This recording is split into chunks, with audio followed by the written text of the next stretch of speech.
Hey, Jake here, and we got to pay some bills over here at 3 Point Perspective podcast. So this episode is sponsored by SVSLearn.com. It's an online learning platform we created because we all taught at art schools and realized you could get the same level of education without the enormous price tag. With courses from the three of us and dozens of other published illustrators, SVS Learn is the best way to get an art school education at your own pace and for a fraction of the cost. Start your free 30-day trial today at svslearn.com/3point. What's this from? I thought they smelled bad on the outside. That's Han Solo. Yeah. Nice. You have to have I that just breath read in an the article middle. that said that, we're going to need a bigger boat from Jaws. Wasn't in the script. Yeah, it's ad-libbed, right? Oh. That's a pretty famous ad lib. Is it ad-lib or is it what's it called? Mad Lib. When you Freestyle? freestyle, what's the other word? When you like comedians practice doing this, it's where they have unscripted you just get a prompt and not a cappella. My brain just went boop, like we're clear. There's a show called Whose Line It Is It Anyway? Yeah. Improv. Improv. There you go. Yeah, I forgot the word improv. And improvisation. Sometimes, I mean, I feel like so much of film today, especially comedy, is like, here's the gist of the scene. Now you guys just go improv it. And that way they can banter it. That's probably a better idea. Yeah. It's hard to and read so from a script. I think you get great results, but then you also just get like here we go. They're going to Weird just stuff. kind of throw out some stuff Yeah. and we're just going to wait till the scene's over. I'm going to laugh, but let's go, let's move on to the next one. It's always like, oh, you didn't, is it my turn to talk or your turn? Like, I don't see how actors do it. Sometimes I see movies with kids in it and like with a big acting role, big talking part, like for example, like The Sixth Sense or something. I just don't see how they remember the lines. When we were recording our little podcast, our little commercials, We can't for Children's remember Book Pro, anything. Yeah. I can't remember two lines. you get good at it. That's why we're not I mean, actors. that's why they're paid the big bucks, is they can memorize Is lines. that their skill set? That's why they're getting No. $40 memorize million. lines and then deliver them in the way that they're not memorized. Yeah. I could That's do hard. that for that money. I could do that. Well, would you start doing it for our stinking videos then? Okay, here we go. I'm going to start reading it as if I'm Arnold Schwarzenegger. I'm not going to try to do that impersonation. Let's see if you can even do it with the intro to our podcast. You make it sound like Okay, We can't. I'll do it it's- flawlessly. Okay, No. all right. give me an Here we go. emotion, and I'll read my part with that emotion. Your motivation is that you're afraid of an argument That's a weird one. That's between good. the three of us. That's a good I'm one. afraid of an argument. Yeah. Yeah. What I You're don't know what afraid- I you're don't know what that means. You're afraid of having an argument. You say sometimes we agree, but sometimes we disagree. So you have to say it with the bias of Lee White, you're you are actually all really talk. afraid. I just said that's just such a specific. I'm afraid of an argument. That Okay, never take has the other happened in my side. whole life. You so I want can't use that. want to argue, and so that's So- your motivation. Okay, I'll do that. That's way easier. I want to see you be afraid of an argument. But if you are any sort of actor, you might be like a typecast, like a specific. You know how like you would never yeah. cast Danny Trejo to be like anything other than some sort of thug, right? Right. True. So maybe that's your nook, is you're like the hothead. Okay, I'm Sign me up for Napoleon any complex. hothead part. okay, done. Hello, everybody, and welcome to 3 Point Perspective, the podcast about illustration, how to do it, how to make a living at it, and how to make an impact in the world with your art. I'm Jake Parker. Lee White here. And I'm Will Terry. And all three of us are professional illustrators. We've all illustrated for all the major publications in the business. We've all taught art at universities, and together we've published somewhere around 75 children's books. That's right. Each week we come at you guys with different listener questions. I answer them correctly. Will and Jake, stupid. Dumb answers, never answer them correctly. But you can listen to their point of view if you want to hear something that's wrong. What do you think? Perfect. Pretty good. That was perfect. Each we gonna time learn from anything? each week from me, you're going to learn something brand spanking new. And I do mean spanking. Like you automatically go to the New Yorkish type. Yeah. The Bronx or whatever. All right. Hey guys. So I wanted to let you know that I recently, have you ever had this? Had the rights revert back to you for something that you made with a publisher? Couple books. Yes. Yeah. Okay. And what'd you do with those rights once you had them? I have them tucked away. I juggle them every now juggle and again. What was the situation in which you got those rights back? Like what happened? It goes out of print. Yeah, the book goes out of print, and it's like you can now do anything you want with it. And if I wanted to, I could publish that book that stopped selling again. And say with you, Lee White. That's right. What can I ask what books they were for? If you recall. One of mine is The Treasure of Ghostwood Gully. I don't remember which ones mine are. Brewster the Rooster was one that I did a while back for Sleeping Bear Press.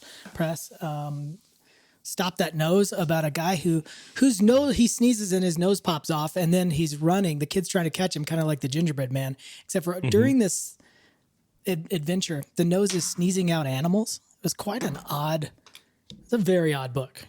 Yeah. It's interesting. So the reason I asked is I recently got the rights back for my second Missile Mouse book. So the first Missile Mouse book still in print, still sells a reasonable amount every year. The second book, for whatever reason, didn't hit the numbers, and they never went back to reprint it. And so we asked, we're like, hey, are you ever going to reprint this thing? No, it's not where it's at. So we actually put in a request to get the rights back for it. And so what my plan is now is to break it up into, it's a 170-page graphic novel, break it up into like single issues. So issue 1, issue 2, issue 3, little chapters, and post them on my website as sort of like a digital download, so that people who, right now, if you want to get that book, you have to either buy it on eBay or buy it a used copy on Amazon. They're available used, but you can't get a new one. But this is a character that I still want to continue to tell stories with, and the current project that I'm working on right now has Missile Mouse show up as not even a cameo. He's more of like a main character in this plot, not the main character, but a main character in this plot. And so I'm thinking I'm still doing something with this character. I've got a 175-page graphic novel with this character. So how about I still have something that when people want more, they can go online and read this character. Maybe I make a PDF that's sellable. Maybe it's like free as like a web comic. I don't know. I'm not there yet, but I just thought it's an option that I have if I want to do it. I'm curious what you guys think. If that's a good move, or should I just leave it alone and let it? What is your audience telling you? Have you done any like probing out there? Yeah, every time I draw Missile Mouse, I get people that are like, "Oh, Missile Mouse, I loved that book when I was a kid. This is so cool. I'm glad you're drawing him again." So And it's the reason it reverted back to you was because it went out of print with the publisher, right? It's because I specifically requested. I requested it, and they granted it. Otherwise, they would have just held on to the rights. Why not do a digital version only? That way your costs are low, and then you can satisfy that need. You can see if that need is, if it's a lot, then you can say, hey, we're going to do the print version. So kind of test run it. Mm-hmm. I don't know that I'll ever. Yeah, I mean, maybe I might reprint it, but I think I just want to keep it digital. If it's digital, then why not do it? I mean, there's no reason not to. There's no cost, and you give people what they want. You write a news story, the death of Missile Mouse. The death of Missile Mouse, right? Hey, we're not there yet, but I think if you're gonna release it digitally, you need to add probably something to it that's not in the print book. So like maybe an alternate ending or a couple of different plot points that are different to give people a reason to come to this That's property. Yeah, he dies saving the world. That's you good gotta- because there's. Go ahead, Will. You got to give them something new to where they have to go back and get the first ones. They have to get up to speed. I think that's a good idea. I could go back in. There's actually a section there where reading back on it now, I didn't explain something clear enough. Just a tiny plot point where I want to go in and expand that a little bit more. So it could, maybe add 5 or 10 pages to it. That might be good. And then I have planned for, there's 2 characters in this book that I have a story planned where I want to bring them back. One you think is dead, and the other one, both of them you think are dead, but I've got a way to kind of resurrect them. So anyway, adventures in self-publishing. But this is one of the neat things about working on your own projects. Is that these properties are valuable. They have a value, right? Yeah. And when you only work for someone else, then they own the product, right? That's right. Yeah, when you're just a work for hire, a gun for hire. But sometimes there's some battles you got to fight on your own, right? Mm-hmm. Cool. All right, we got a few questions today. Let's jump right into them. How's that sound? These are some good ones. What's that? These are some good ones. Yeah. So speaking of creating your own properties, this comes from Mariah. Publication, animation, and games. Oh my. Hey guys, I can't tell you enough how helpful your podcast has been since I've started listening. Super insightful with a bit of entertainment. It's great. I think that we owe Lee to that little bit of entertainment. I'm shrill. So she says she's currently back in school to pursue a degree in digital art and animation. And so far, she thinks her focus is concept art and design, but that could change. I notice you guys often talk about story concepts and making sure the illustrations accurately depict that story or support the narrative. So my question is, how can you tell if the story concept you have would be best for books, publication, film, animation, or for video games? A story could be super cool, but if executed one way over another, it could turn into a big flop or make it successful. Are there questions you ask yourself while storyboarding? Do these answers push you one way or another? What is something to keep in mind while creating a story or concept art or illustrations that can help to decide which route would be best? Thanks again for the tips, tricks, and advice. I look forward to your answer and future episodes. What do you guys think? I've got some ideas here, but I'm curious what y'all think too. I don't know. This seems like a student level question to me, and I don't mean that as an insult. But a lot of times, like I'll be talking to students and ask what they want to do, and they say, "Oh, I'm gonna make my own video game," which is that's a great thing to want to do, especially as a student. Then when you actually start getting practical about how much money do you have, how big is your team, those questions fall a little flat, right? And so that's what I would say here. It's like, what's my resources? I mean, like for me, if I'm storyboarding got a concept, I start storyboarding it out. I think, I'm going to make this a feature film. And then all of a sudden the reality of, I don't know anything about that. I don't have anybody in that industry that I know. So it's self-limiting. I know how to do books maybe. And then, so I start thinking, what kind of book is it? Because that's sort of my wheelhouse. But my question to you guys is, am I self-limiting there by not saying, hey, this would be a great feature film, 2-hour movie? What's the likelihood of that happening? I see what you're saying. Okay. I think this is more of a general story question, but I see what you're saying as well. Like, if you're a student and you're thinking, okay, I'm creating a property, should it be a video game or should it be a film? You're kind of putting the cart before the horse. Like, you at this stage, you should be thinking, what can I accomplish, with the resources that I have, the time that I have, that can make the most impact. The connections, all of it. Yeah. Yeah. That makes sense. What were you going to say, Will? Well, when I read this, I I went the story route, because it's like she's saying, a story could be super cool, executed one way or another. And then talking about storyboarding and the answers push you one way or another, something to keep in mind while creating a story or concept to decide which route would be best. Did you guys read that as which route to be best would be going film, animation, or game, or is that what you're reading into it? I'll tell you what I'm reading into it. What I'm thinking is, and there's two levels here. Number one, the story route that Will's taking, and I like Lee's thing, like what can you actually create at the level that you're at. But number one, if your story is, and I haven't played a ton of video games, so take this with a grain of salt, but I feel like if your story is more about the world building and experiencing a world and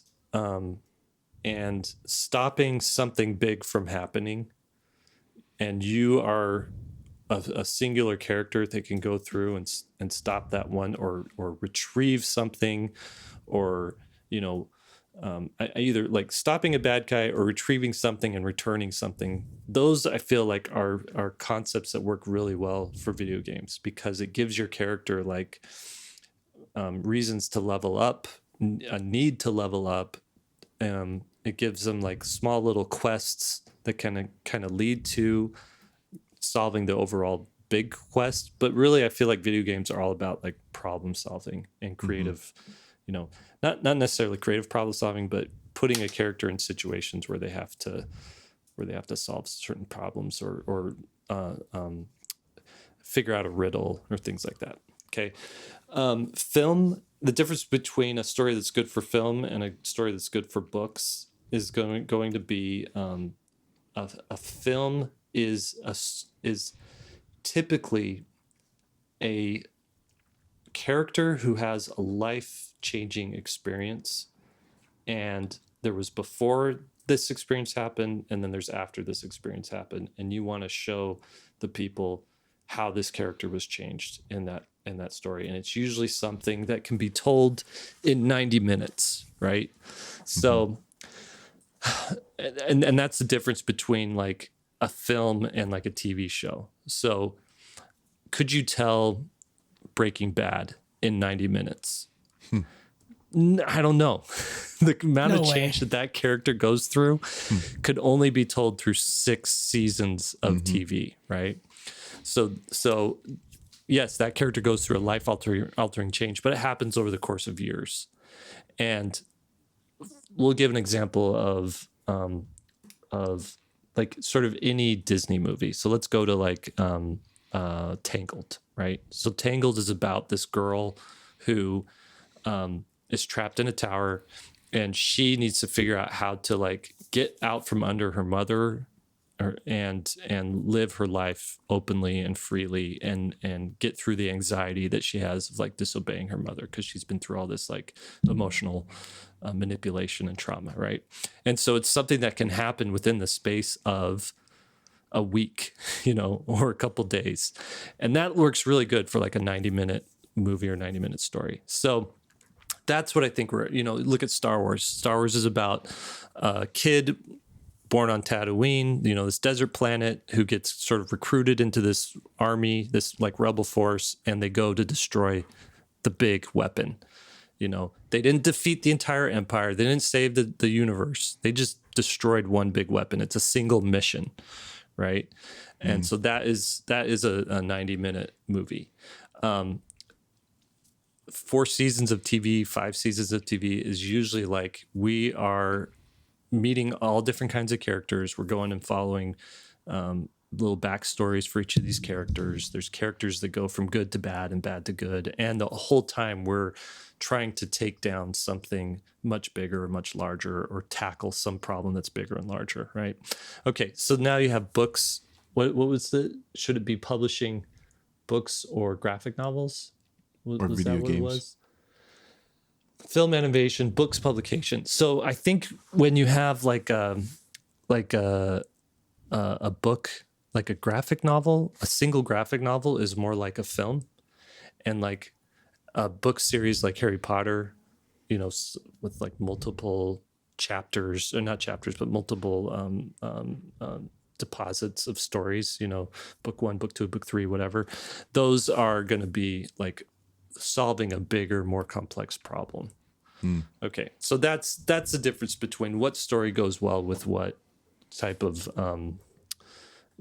type of medium you want to tell it with. You can definitely see it when it's you can definitely see it when that doesn't work. Like, for example, the Polar Express as a book, almost perfect as a book. When the Caldecott, obviously, and they try to stretch it out to a movie, and it's horrible. If you're watching an animated show and there's a lot of chase scenes and sequences where the train comes off the tracks and they're trying to ramp it up, and you're just like, what is happening? They're not moving the story forward. There's just stuff happening. They don't know what they're doing. I actually got to see, this is a little tidbit, I got to see the concept art for the Polar Express movie before the movie came out. And even there at the studio, they're like, we're just trying to make stuff. How do we spread this out? And they got Doug Chiang from, speaking of Star Wars, to do the concept art. So, one of the reasons why children's books don't often become motion pictures, because there's just not enough story. It's tough. But they have to add so much filler. Sometimes it works, like Jumanji did work. But Polar Express didn't. And so I don't know. It just depends on how big the moment is. Can you fill it with enough interesting stuff? That's the beauty of a children's book, is it can be a very small moment spread out over 32 pages. The other areas that you're mentioning there don't have that ability to tell a small, kind of almost personal moment that's not this grand thing. Those other things, movies and video game stuff, need to almost be more grand in scale to support the time. So here's my advice to you, as any level of creator who hasn't transitioned into pro yet, who hasn't been like gotten the book deal or gotten the video game made or something like that. Whether you're a student or whether you're like, in your 40s and you're like, I got to change something. I got to make the thing I've been dreaming about. Here's my advice, and I'm sure you guys will back me up on this. Make the smallest, shortest, simplest version of the thing that you can make, that you can accomplish in a quarter, like in the next 3 months. Okay. So if you're a writer, write a short story, and it can be this character that it could be Harry Potter, right? Like you've got this Harry Potter epic thing that you want to do. Write a short story with that main character, where they just they're faced with a problem and they solve it creatively. Okay. If it's a video game that you want to make like this, just make a level.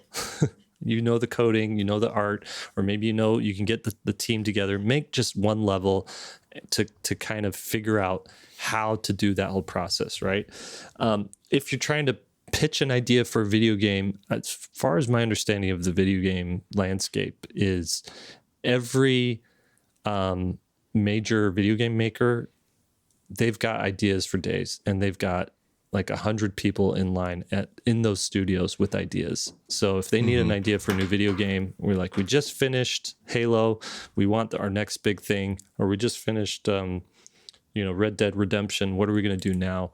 They're going to go ask their art directors. They're going to ask the guy that directed that created the last thing, hey, what's your next idea? They're not going to go outside and ask, and receive like open pitches.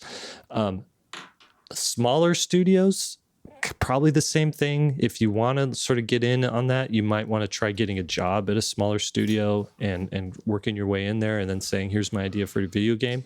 Or you got to make your own team. You got to put your own team together to make it sort of indie, right? So that's the video game landscape. And then with comics we did publishing. Same with comics. Make a short comic story. Don't say I'm going to write a full graphic novel. See what you can do in 20 pages. 20 pages, 22 pages, 30 pages, something like that is enough work to make you realize whether or not you're good at this, you like it, you like doing it. You're going to learn everything you need to learn in those 20 pages about storytelling, but also about production, about lettering, about pacing, character development, all that stuff. And then lastly, like film, television, that kind of thing, make a short film. Write just the script. Write a script for a short film. start out small, make these smaller things first, and then get good at it. You think of anybody successful who's really at the top of their game doing things in any of these levels. And they started out making short films. They started out making short comics. They started out making, tiny, like 1-level games. That's where they started. That's how you learn the ropes, and then you move up from there. So, I mentioned a cautionary tale because I know there's some people listening who haven't done this stuff professionally yet, and they're thinking, these guys are saying this, but my story is the one that's going to get through once they hear it. I understand. I sort of thought that the same way. I'm going to go to New York. I'm just going to pitch a story. I'm going to be a published author. It's going to be easy. And then the reality sort of comes into play. I was teaching a senior level portfolio class in Portland, and I had a bunch of different majors that I taught: illustrators, some graphic designers, but a lot of video game people and a lot of animation people. That was the kind of the main, video games and animation. And there's this one kid who was good at modeling and stuff, but he wanted to, I can't remember now, it's been a while, if he wanted to either make his own video game or his own movie.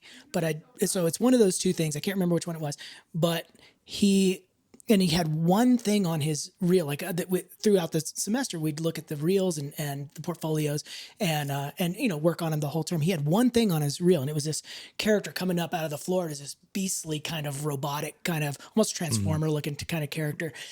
And it was just done in full cinematic glory, music and lighting and everything.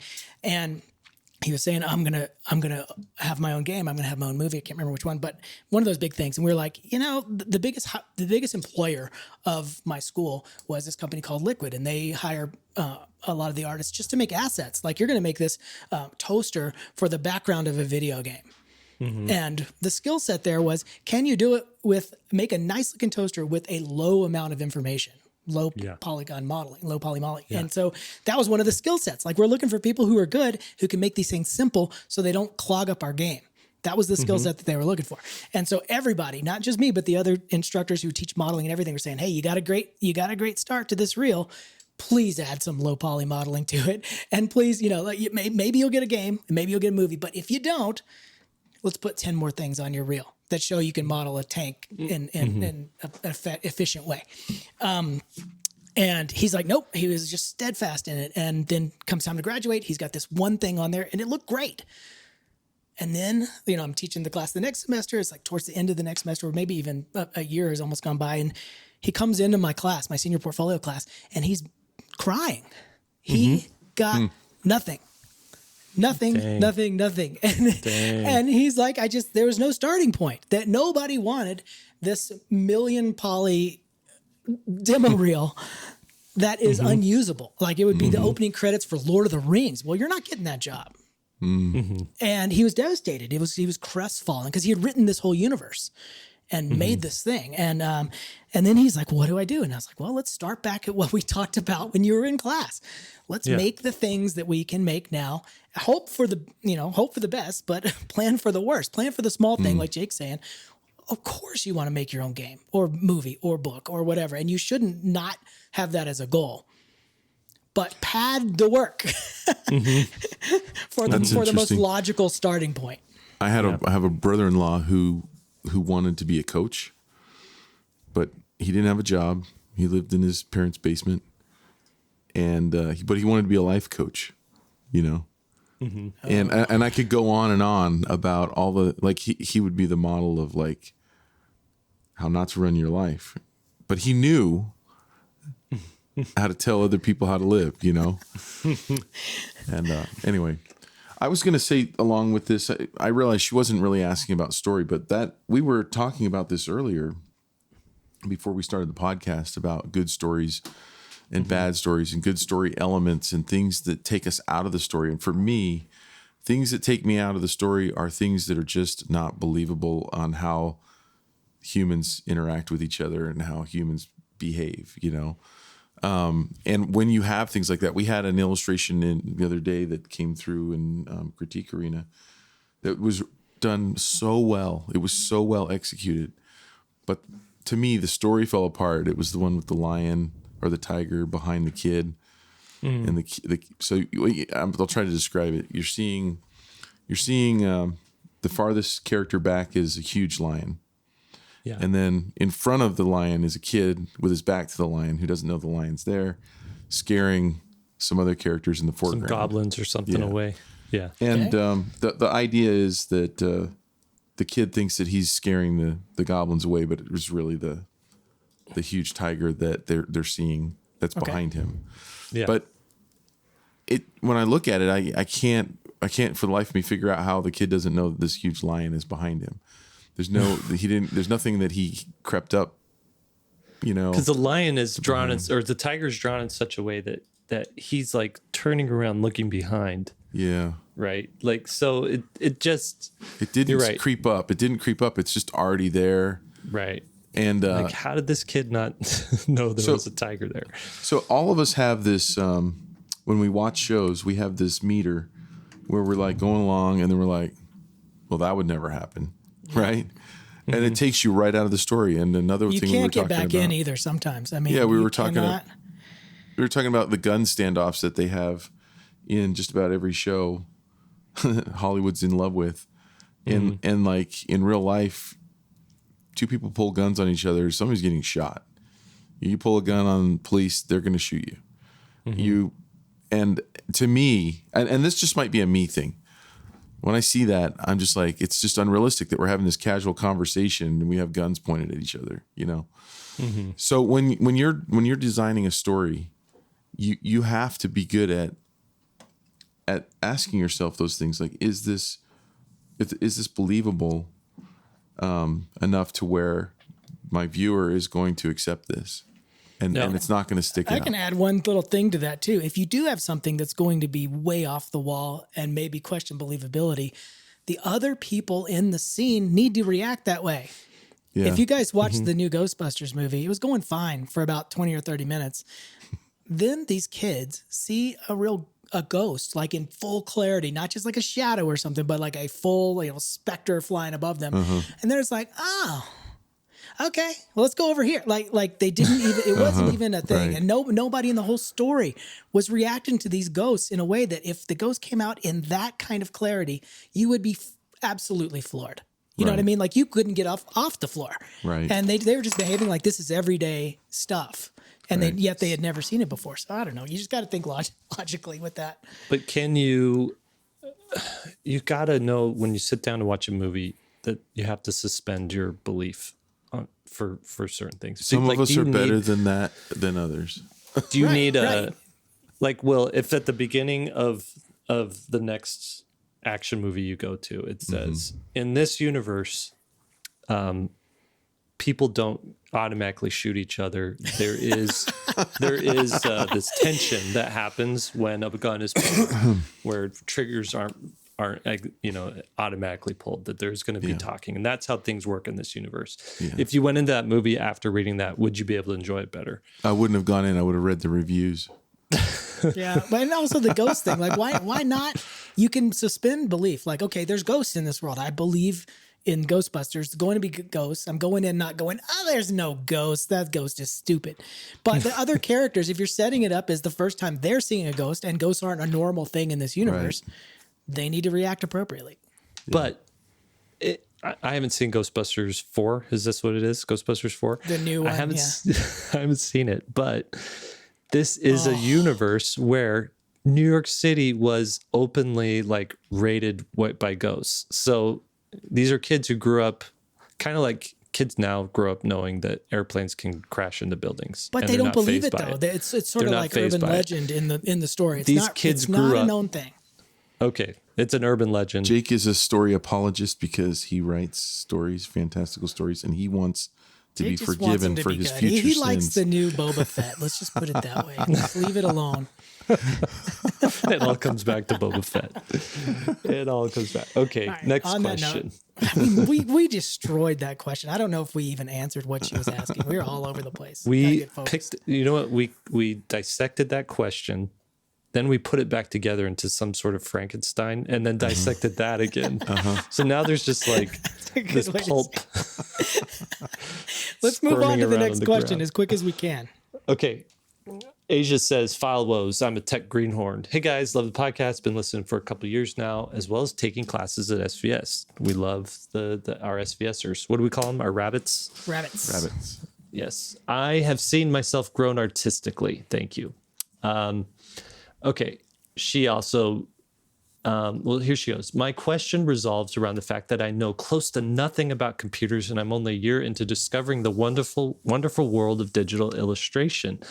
I'm an aspiring author illustrator. I love writing as much as I love illustrating. So when an agent or editor or art director asks for a book dummy, what type of file does it need to be? JPEG or PDF? Let's just stop right there. Mm-hmm.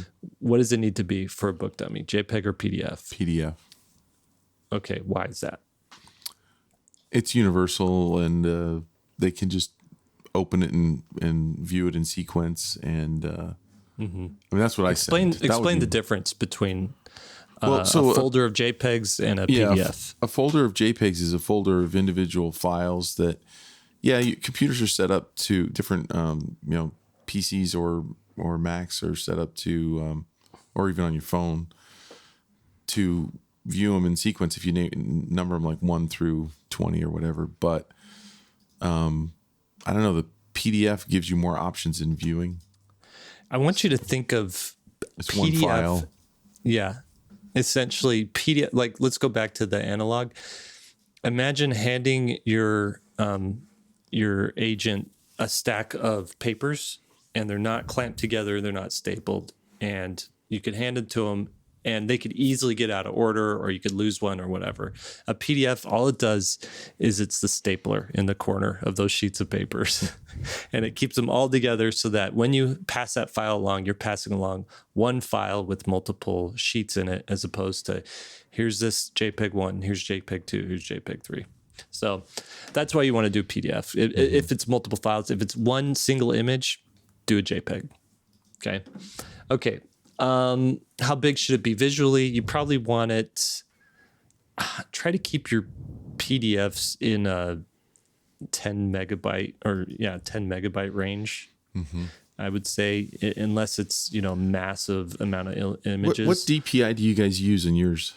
If you're sending a book dummy, 300 in the building of it. I mean, this is why I'm going to recommend people use InDesign. It is such a controllable program for the output only. I like it for a host of other reasons, ton of other reasons, but the output is so difficult. If you're building a PDF in Acrobat or any of these other programs, sometimes they come out. You do a 32-page book, and even try to do it low res. It still comes out really big, 40, 50, 60 megabytes.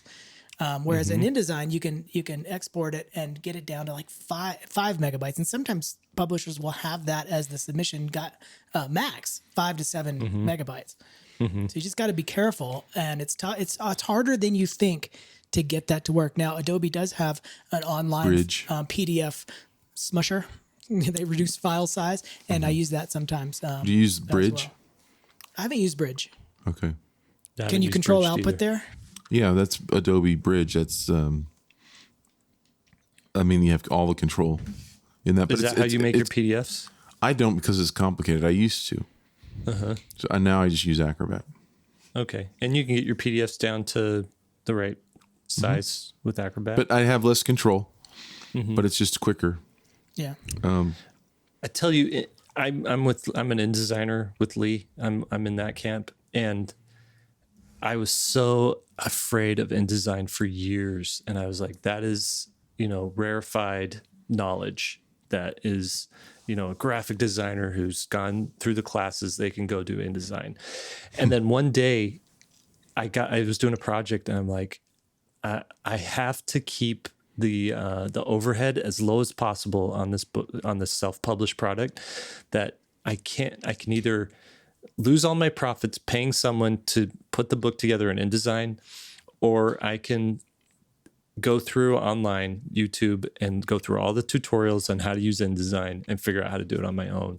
And I went and sat through that, and I essentially gave myself like a week where it's like, this is InDesign week where I'm going to figure out this stupid program.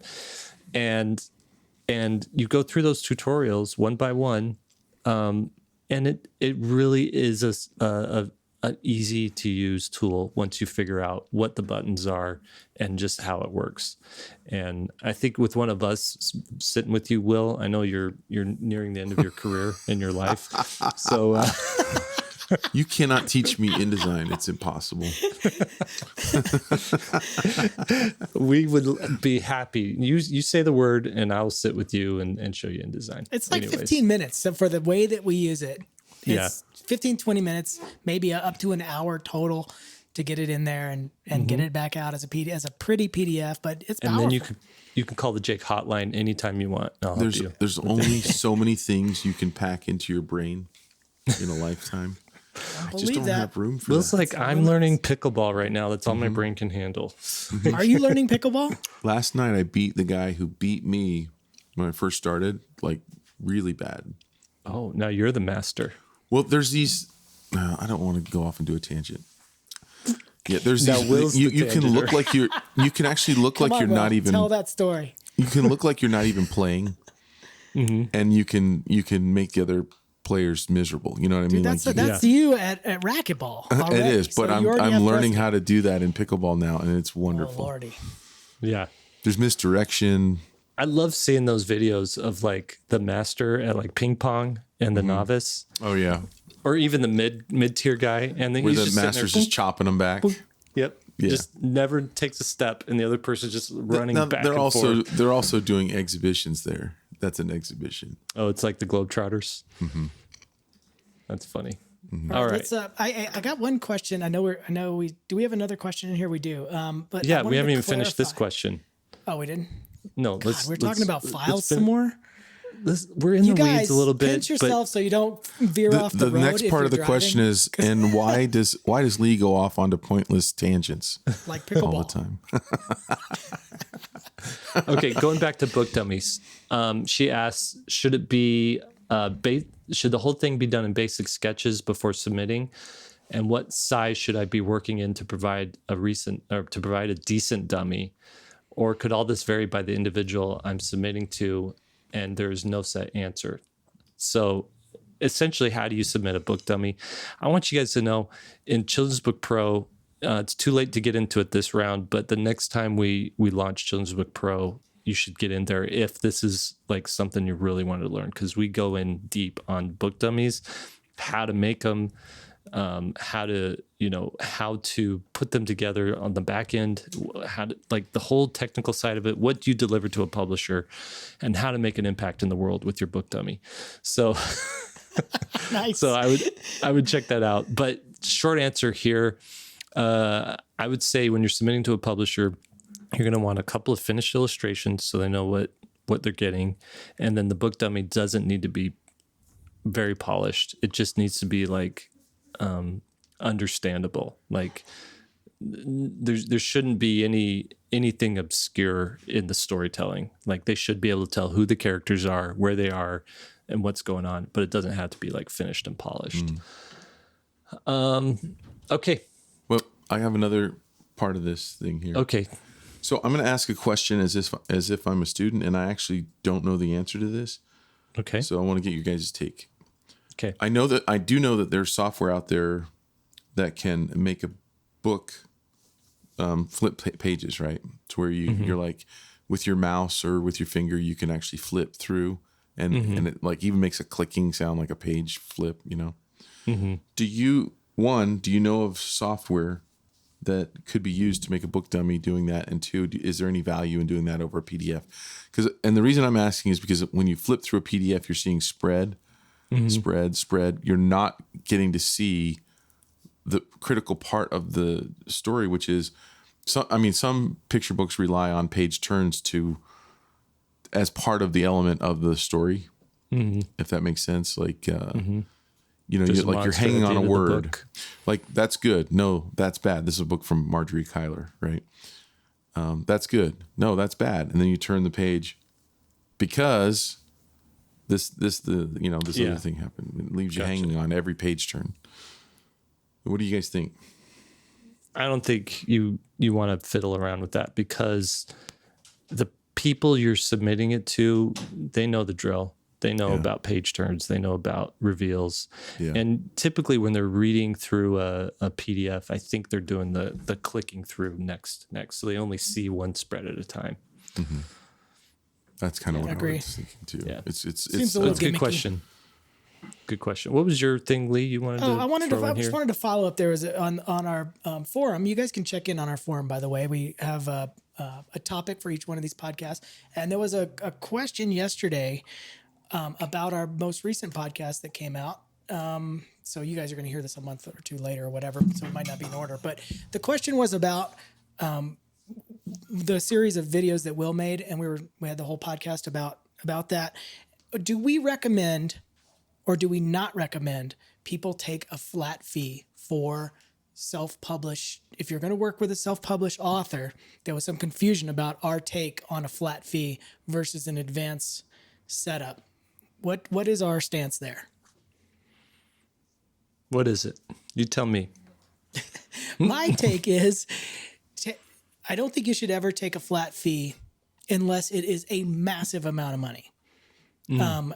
But I do think that, so that kind of leans everything towards an advance, which is a typical model in publishing. But I would assume, both with self-published authors and with publishers, that the advance that you get is the last money you're going to see. Now, we all hope that a book sells amazing and it goes into royalties. With a publisher, I've got a little more hope there because I know they have distribution. I know they have advertising. If it hits, it hits, and they've got they have the mechanism for tracking it, for getting more books into libraries and bookstores, and it can happen. That my question with self-published authors and working with them is, do they even have a tracking system for how many that they've sold, and a distribution chain and transportation if they do have bookstores? How's the book's going to get there? They just don't have all this planned out, and so the idea that a self-published author is going to go into a royalty situation and make enough money, I just don't have faith there. So get as much as you can on the front end. Negotiate a royalty too, 5% of each thing sold. I would never anticipate getting it from a self-published author. I wouldn't make that part of. I think the author gains more in even having a royalty deal than you. How do I say this? It's something, like you said, that's never going to happen. So it shouldn't be part of the negotiation. And in fact, the illustrator should say, flat fee. The illustrator should say, look, the chances of you selling enough books is so low for me to get a royalty. I want to take that off the table and just focus on the flat fee. You could probably make more money by taking that off the table. Yeah. I'm just saying, in lieu of a royalty, and this is for your benefit as well, author, you never have to hear from me again after this. Let me even tell you a story where I was wrong. You're going to love this, Lee. I was wrong, and I benefited from being wrong. So I did the 1313 Dead End Drive game with Hasbro, and so I wanted to get a royalty, right? Absolutely. And they said, we don't do royalties anymore. And this went through my rep. And so I kept telling my rep, look, we got to get a royalty. We kept pushing for a royalty. The job paid initially we were offered $20,000 for it. I held out so long and tried so hard to get a royalty that they finally offered almost $40,000, was like $38,500. And they're like, look, this is all we can offer.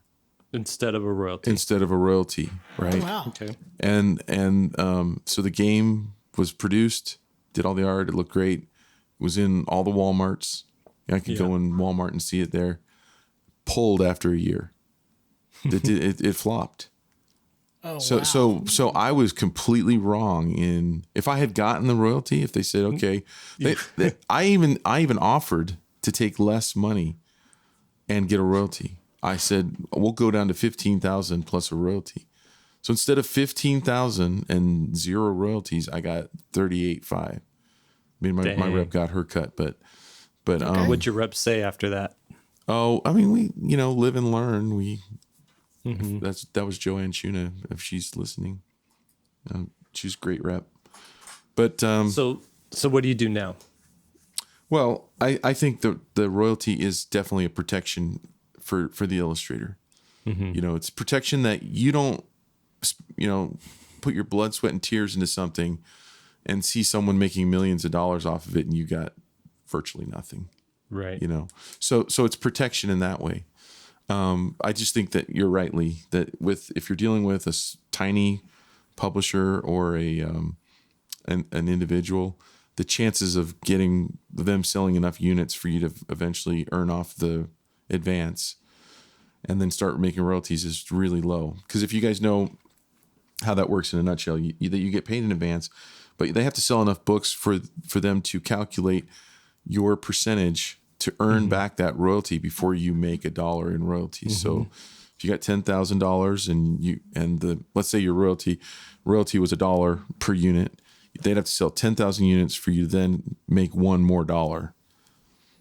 And most books don't, even through big publishers, most books don't get into royalties. So here's something you could do, like run this script when a self-publisher comes to you and says, "Hey, you're perfect for this book. I want to offer you a deal, and I could give you a 10% royalty or 5% royalty as part of the deal." And that's why this initial money offer is a little lower because it's a royalty. So your response to that is, "Okay, great. Before I say yes to that, I want to know how many books you plan on printing. I want to know your distribution plan, how you plan on getting those distributed, what outlets they're going to be sold at, how are you going to track sales, and what else should you ask them? Are they giving away books for promotion? What are they going to do on return books? Do you get, are those Books for calculated promotion, against you? return What book. about books that are damaged? It all factors in. And then lastly, what's the ask initial them, print run? I mean, there's a ton of stuff. ask them what is the, and then the last thing, or a part of this would be what is the, is it a royalty on net or gross? Yeah, and that's the biggest thing that. Yeah. And that kills. what constitutes net? Like, what are they going to charge as expenses that go against what they should be paying you? Right. Yeah. And what net means for you guys who don't know is that net just means that your cut would be after the costs involved have already been taken out. So if the book made $50,000, but it costs $40,000 to ship them everywhere, then you're working with $10,000 that you get then 5% of. Yeah, another thing is you have to, in most publishing contracts, they have a clause in there that says, as an illustrator, as the artist, you can inspect the books. So have you guys seen that in there? I haven't seen that one. Okay, so basically your recourse, because how do you know that the publisher is actually paying you the actual royalties? Inspect the books in terms of the record keeping. I thought you meant inspect the books that you did. No. Yeah, as far as their bookkeeping. Okay. And a big publisher set up for that. You might even have to get an attorney involved to do that. I mean, like you say, I want to come in and inspect your books. You'd have to schedule that. But if it's a self-published author, what are you going to go in their kitchen and look at their kitchen table and they don't have software to track the sales. They're not going to. I will say this: if you guys are working with somebody, I just had to do this because my tarot deck is I'm partnering with somebody, and so I had to just make a separate bank account so I can have transparency and give. Here's the statements so you can see what I spent, what we made, all that kind of stuff. So they better have a plan for that, for tracking that. I've got software that does it. I've got a bank account that's dedicated. Yeah. It's very specific. That's cool. By the way, how's your Kickstarter going now, Lee? I actually was one of the first people. Yeah, I was one of the first people to hit $1 million in the first week. You got a Projects We Love from Kickstarter before you launched, didn't you?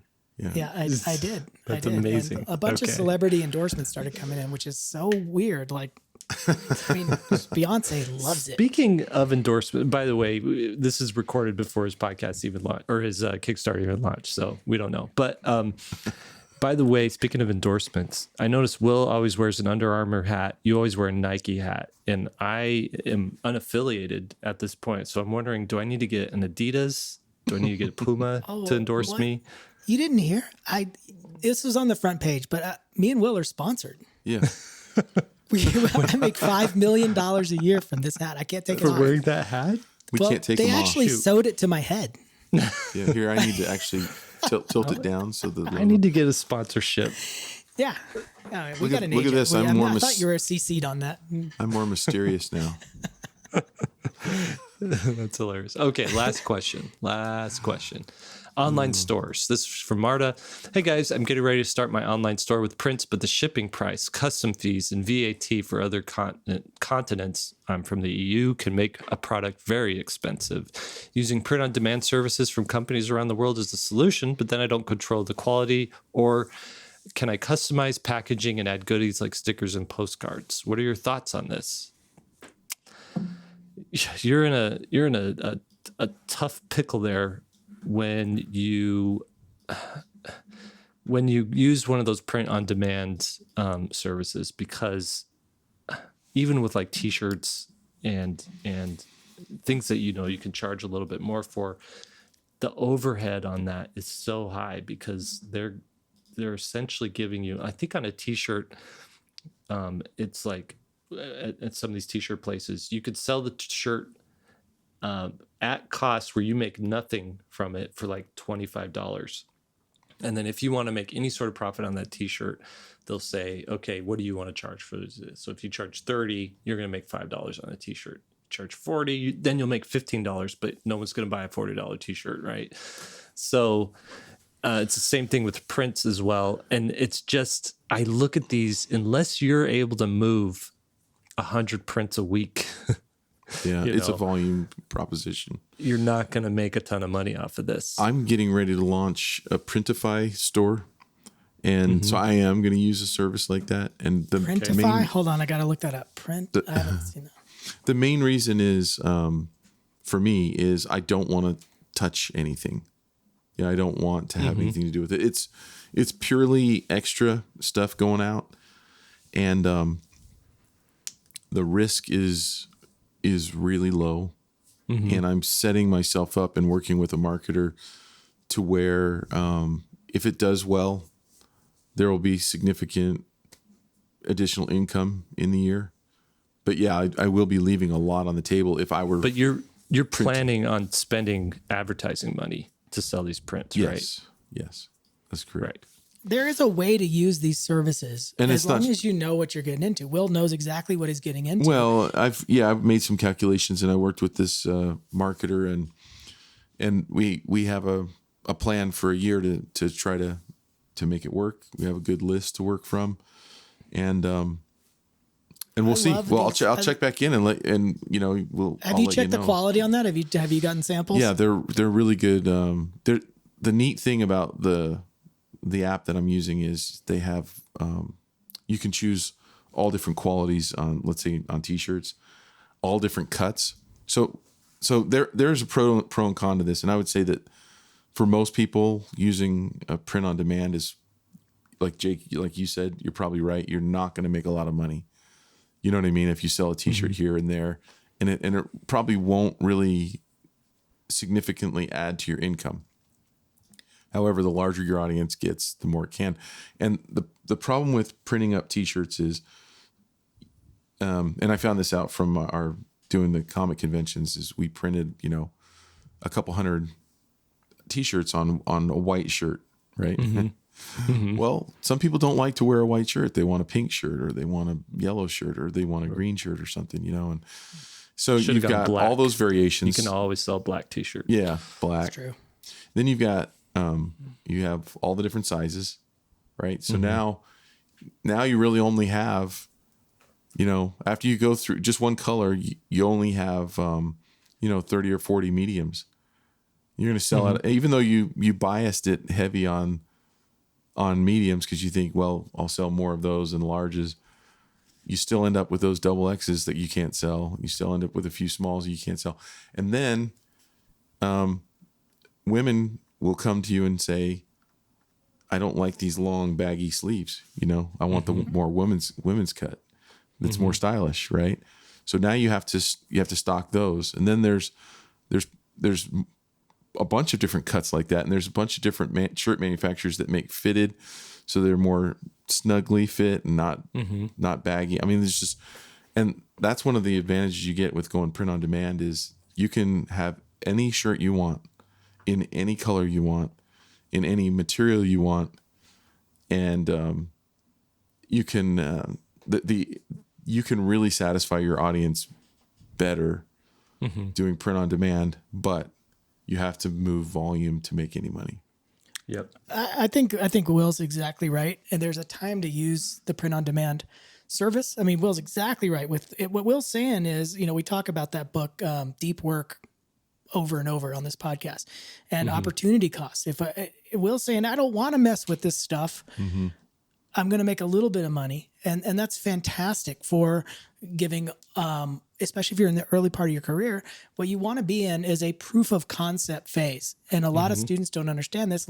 Even professional illustrators who are now getting into merchandising may not understand there is a period of time where your goal is to see what sells and to see what the market wants and what the market will bear. If Will sells over the course of, a year with his print on demand, a very consistent number of things in a certain way, then he knows, hey, well, I may not need the print on demand. Maybe I do want to stock this stuff because I can make, it's predictable at that point. But in the beginning, you don't know which image is going to sell. You don't know what product that image is going to sell on. Is it a print? Is it a t-shirt, a hat?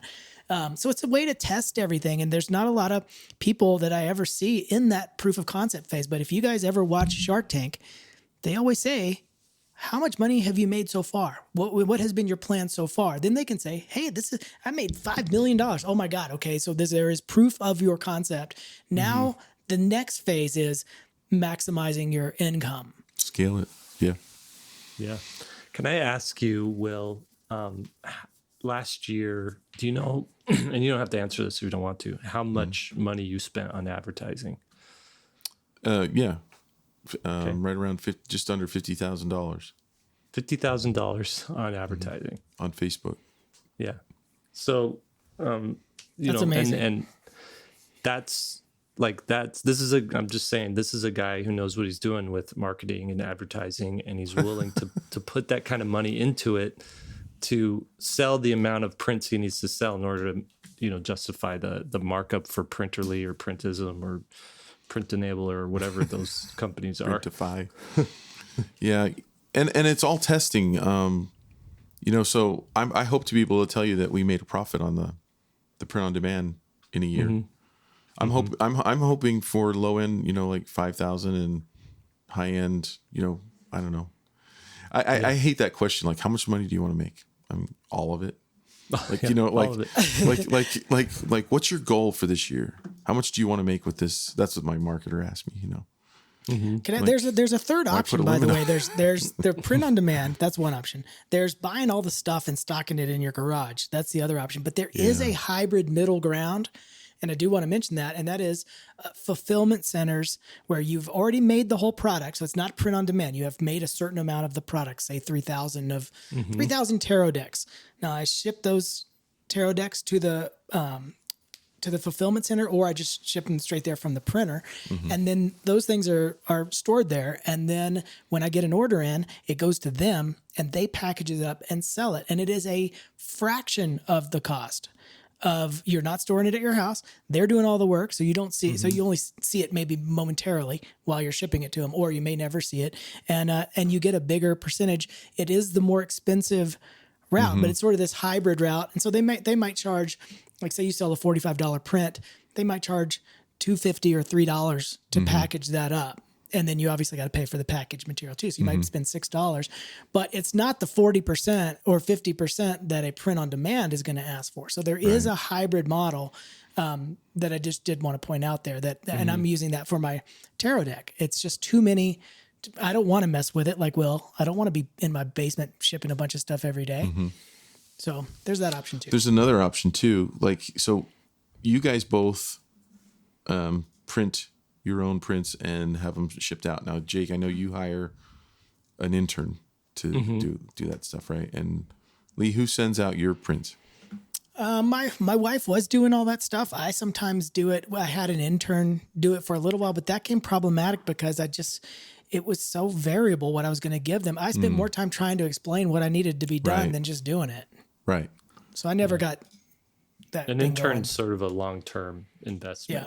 Yeah. And that was the problem, that I didn't want someone coming to my house. So what I did was I checked with the fulfillment center, and I used them for, I used one that I would not recommend, so I'm not going to name them. But I used them for part of my fulfillment and on my book, What They Don't Teach in Art School. And then I used a friend who wanted to do it out of his home. And he set up a place in his garage that was dedicated to shipping. And he's doing all kinds of shipments now. And what I told him was, if you can come in at half of what the fulfillment company does and still feel like you're making enough profit, then that'll work for me, you know, because then it's win-win, right? Yeah. And it did. So I'm saving a lot of money over using the fulfillment companies. When you do a Kickstarter and you sell 10,000 or 5,000 units of something, and then you're faced with this big decision. Do I want the stuff coming to my house? But if you know someone who wouldn't mind having a job at home, and really all they need is their computer, a scale, and a couple of services like ShipStation or something like that, you know, they can do it. They can get on Uline and order the boxes and the bubble wrap and all that good stuff. You better know that they're responsible, though. I mean, that's a big responsibility. It is. And you have to trust them. It has to be someone that, you have to trust them. All right. Did we answer that question? Does she know what she's going to do now with her prints? I think so. What would be the number? How many shipments would you have to make in a month before you would go to print on demand, would you say? Before I would go to print on demand? Yeah. Oh, so right now, for me to sell a print, I sell them for $30. Okay. And it's a nice large print. And of that cost, I spent $1 on the tube and 5 cents on the label, and like 25 cents on the bag that I put the print in, and probably the print itself $3 or $4 because the paper and the ink, $5 maybe $5 or something. Yeah. So I make on that print $24. If I go on print on demand, I actually make on that print $5 or $10. And that print right now, that's why I can afford to pay someone to be here to do shipping once or twice a week, right? Because the overhead is a little bit better. What I also can slip into that is a postcard with me writing their name on it that says, "Thank you, Lee. Thank you, Will, for doing this." So it's very personal. So they feel like they're getting something from the artist. They're buying something from me. They know it was in my house. They know, it was, as far as a handcrafted print from a printer can be, it's kind of there. And I throw in a couple extra things too as well. And I don't know if Society 6 or Redbubble or whatever these Printerlies and Printisms, what if they're going to throw in the extra stuff and put in the extra little touches? They won't. But I think when you're starting off small, investing in a nice printer and printing these things out of your house for your small fan base,